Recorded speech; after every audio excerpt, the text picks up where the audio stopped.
আসসালামু আলাইকুম।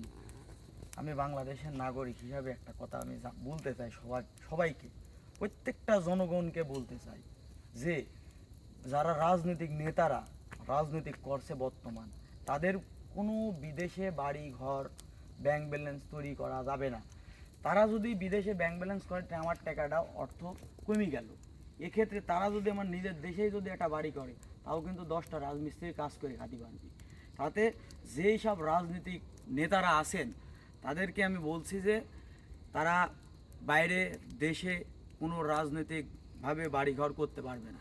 তারা নিজ দেশে কিছু করলে করুক, তার যদি রাজনৈতিক পছন্দ না হয় সে রাজনীতি করার দরকার নাই। কিন্তু রাজনৈতিক যদি করতে হয় বাংলাদেশে থেকেই কিছু করতে হবে। যে বাংলাদেশের অর্থ অন্য দেশে নিয়ে ব্যয় করার কোনো প্রশ্নই আসে না। আমি বাংলাদেশের নাগরিক হিসাবে এটাই সবাইকে জানাতে চাই, আমি কিন্তু আমার এই বিচারে একমত। এখন নেতারা বাইরে বাড়ি ঘর করবি আর এইগুলো টাকা পয়সা বাংলাদেশের ক্ষয়ক্ষতি হবে, এতে আমরা চাচ্ছি না।